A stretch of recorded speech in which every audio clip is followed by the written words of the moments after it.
امریکی صدر نے ایران سے نیوکلیئر معاملے پر مذاکرات کا مطالبہ کیا ہے، جبکہ ایران نے جوابی دھمکی بھی دی ہے۔ سعودی عرب، متحدہ عرب امارات کے بعد پاکستان نے بھی ایران کے خلاف طاقت کے استعمال کی مخالفت کر دی ہے۔ ساتھ ہی آج دفتر خارجہ نے غزہ بورڈ آف پیس کو امید کی کرن قرار دے دیا ہے اور یہ کہا ہے کہ پاکستان نے اکیلے اس میں شمولیت اختیار نہیں کی، ہمارے ساتھ دیگر 8 مسلم ممالک بھی موجود ہیں۔ غزہ بورڈ آف پیس امید کی کرن ہے، لیکن ہم معاہدہ ابراہیمی کا حصہ نہیں بنیں گے۔ ترجمان دفتر خارجہ کے مطابق پاکستان نے غزہ استحکام فورس میں شامل ہونے کا فیصلہ نہیں کیا اور پاکستان کے فلسطین پر موقف میں بھی تبدیلی نہیں آئی۔ جبکہ اگر خطے کی جیو پولیٹیکل سچویشن پر نظر ڈالی جائے تو ایران اور امریکہ کے درمیان کشیدگی جاری ہے۔ آج بی بی سی نے اپنے تجزیے میں ان ایرانی اہداف کا ذکر کیا ہے کہ جن پر ممکنہ طور پر امریکہ حملہ کر سکتا ہے۔ بی بی سی سے گفتگو کرتے ہوئے دفاعی think tank Royal United services institute میں ملٹری سائنسز کے ڈائریکٹر میتھیو سیول کا یہ کہنا ہے کہ امریکہ ایران کی فوجی صلاحیتیں کہ جن میں بیلسٹک میزائل یا سہلہ میزائل بیڑوں کو نشانہ بنا سکتا ہے، اس کے علاوہ ایرانی حکومت کو نشانہ بھی بنایا جا سکتا ہے کہ جن میں ایران کے پاسداران انقلاب کی اعلیٰ قیادت ہو سکتی ہے، لیکن یہ آپشن بہت مشکل اور خطرناک ثابت ہو سکتا ہے۔ جبکہ رائٹرز نے اپنی رپورٹ میں لکھا ہے کہ صدر ٹرمپ مظاہرین کی حوصلہ افزائی کے لیے ایران پر حملے پر غور کر رہے ہیں، لیکن ابھی تک کوئی حتمی فیصلہ نہیں لیا گیا۔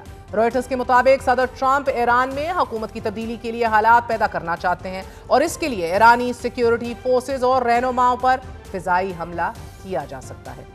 امریکہ ایران کے ان بیلسٹک میزائلز پر بھی حملہ کر سکتا ہے کہ جو مشرق وسطیٰ میں امریکہ کے اتحادیوں تک رسائی رکھتے ہیں، یا پھر یہ حملہ ایران کی جوہری تنصیبات پر بھی کیا جا سکتا ہے۔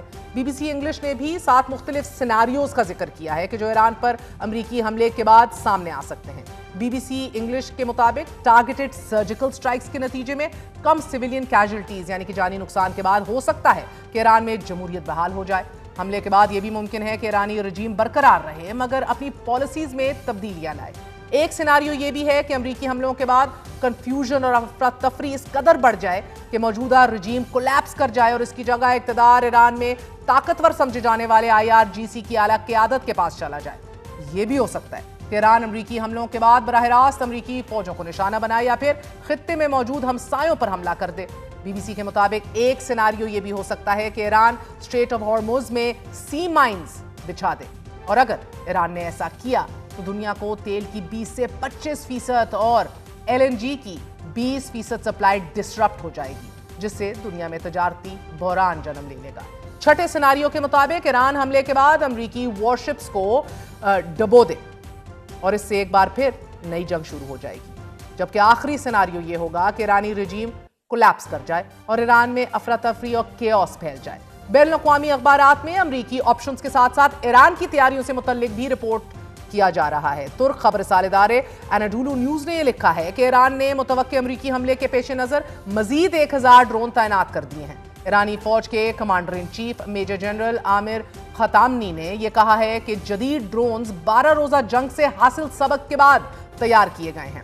اب ایک جانب دونوں ممالک جنگ کے لیے تیاریاں کر رہے ہیں، اس پہ رپورٹنگ بھی ہو رہی ہے، اور دوسری طرف امریکی نیوز ویب سائٹ ایکسیوس نے خبر دی ہے کہ ایک ایسے وقت میں کہ جب صدر ٹرمپ ایران پر حملے کی تیاری کر رہے ہیں، اسرائیلی اور سعودی انٹیلیجنس اور دفاعی سینئر عہدیدار اگلے ہفتے واشنگٹن کا دورہ کریں گے۔